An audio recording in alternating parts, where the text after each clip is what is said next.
Hi, this is Neil from the NSF K-12 program at the University of Connecticut, and I'm going to talk to you today about various opportunities for undergraduate college admissions and several options that are out there to help pay for your education. One of my high school friends had a father who was a real big macho guy. She told me once that the only time he ever cried was the day he graduated from college. It can be the best 2 to 4 years of your life and can even make tough guys cry when it's time to leave. So why should you go to college? Well, it's obviously a great way to further your education and learn about exciting new subjects you may not have had a chance to study while in high school. It's also the perfect time to open yourself up to new social groups and make tons of friends. You'll remember all the crazy fun stories of you and your college buddies goofing around for the rest of your life, and those memories will be priceless and irreplaceable. You will also have much more control over your own daily activities, unlike high school, and it won't matter whether you're majoring in communications, culinary arts, Canadian studies, or a rocket science, organic chemistry, biomedical engineering triple major. You're definitely going to enjoy your newfound freedom and the ability to do what you want, when you want. All that being said, however, despite majors and everything else, the best reason to go to college is still undeniable: money. If you look at these average salary and expense numbers for the state of Connecticut, you can see that with just a high school diploma, your earning potential can be limited. With a 2-year associate's degree or 4-year bachelor's degree, you could be taking home upwards of $20,000 to $30,000 per year. Or, if you're really ambitious, a graduate school master's degree or a PhD can earn you in the neighborhood of $50,000 per year or higher. You just simply have to think about the amount of money you'd like to make versus the time you're willing to spend in school, and wherever that balance point is for you personally will let you know what level of college degree you wish to aim for. If you don't think you're quite ready for a large traditional 4-year university, community college can be a good alternative, that is, if you can handle the parking headaches. The website comnet.edu has tons of useful information about community colleges all across the state of Connecticut, so if you're ever aimlessly sifting through Wikipedia pages or YouTube videos, or killing a few hours on Sporkle, why not take a minute or two and check out this website? You'd be surprised just how much of a difference it can make for your potential college admissions if you get prepared early and spend even just a little time figuring out your options before it's too late. As far as UConn is concerned, the most important thing to remember is that your application is reviewed as a whole entity. The easiest way to fill out the application is online, and you'll also need to fill out the free application for Federal Student Aid, or FAFSA, which is also conveniently located online. The SATs are commonly a point of excess stress for high school juniors and seniors, but again, it's important to remember that poor SAT scores do not mean 100% that you can't get into UConn or any other university. You can make up for them with an impressive resume of extracurricular activities, community service, and a good GPA, to name a few. On the other hand, if you do happen to be a good test taker, high SAT scores can compensate for slight deficiencies in those other areas that you might have. Just don't panic if one part of your application is a little weak, since you're going to be judged on not just that one part, but on everything as a whole.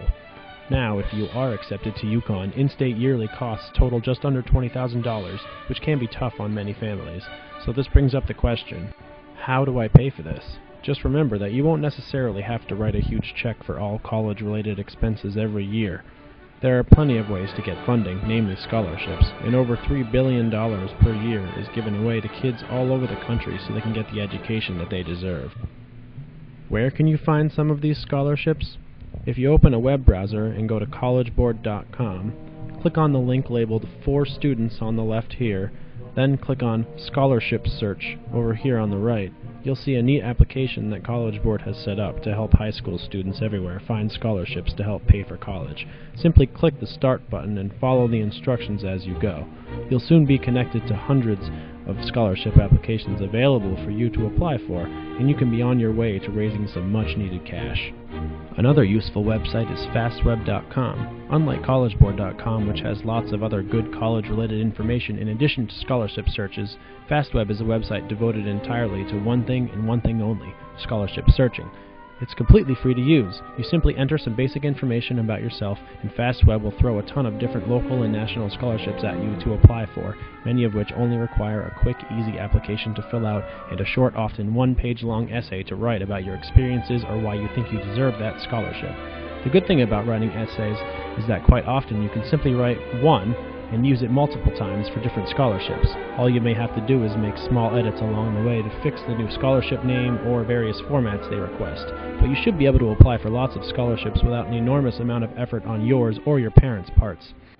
As far as UConn is concerned, there's a program called the Bridge Program, and it's available for admitted students interested in an engineering degree, but who may still need a little help working their way into the undergrad curriculum.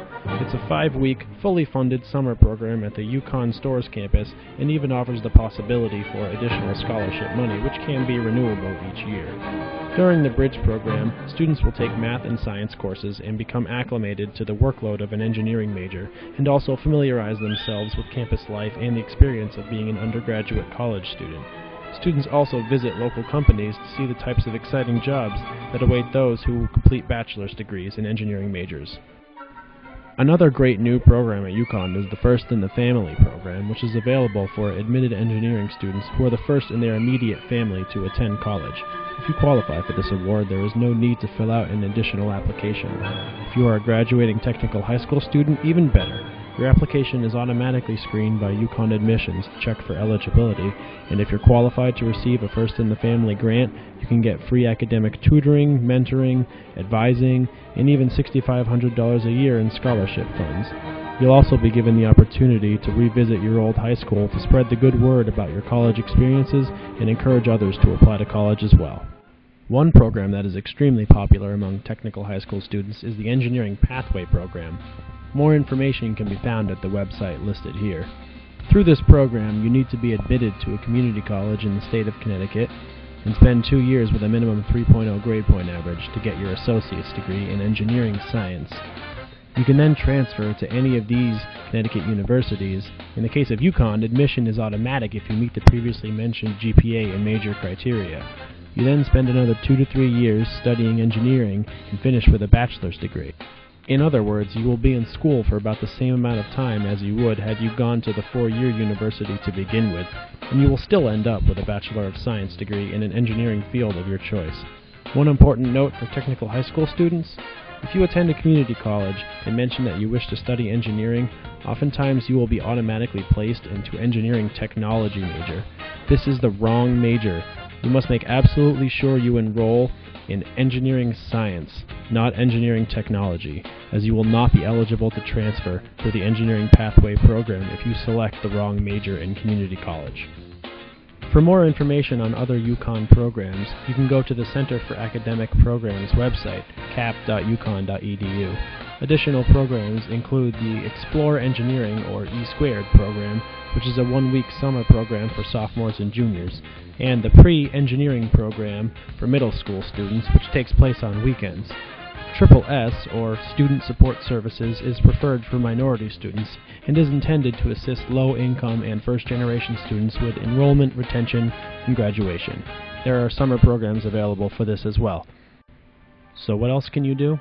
If you're still in high school or a parent of a high school student, go see your guidance department. There are counselors there for you to talk with, discuss your options, and help point you in the right direction. If you fill out the FAFSA, you will also likely be offered federal loans, such as Pell or Stafford loans. Don't worry about repaying these loans or borrowing too much money, since you'll have plenty of time and income once you graduate to pay off your debt.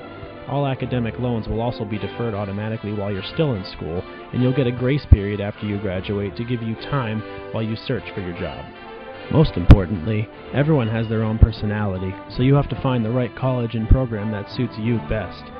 And don't worry if you have no clue what you want to do with your life, or even what you want to major in, because 50 to 80% of undergrads change their major at least once during their college career, and sometimes even up to 3 times. If you're still unsure of exactly where you want to go or what you want to do, well, join the club. You're not alone, and if you go to college, you can feel better knowing that you'll be surrounded by tons and tons of others with similar interests in a world filled with seemingly endless opportunities. So thank you for watching, and on behalf of the NSF GK12 program at the University of Connecticut, I wish you good luck with all your future ambitions.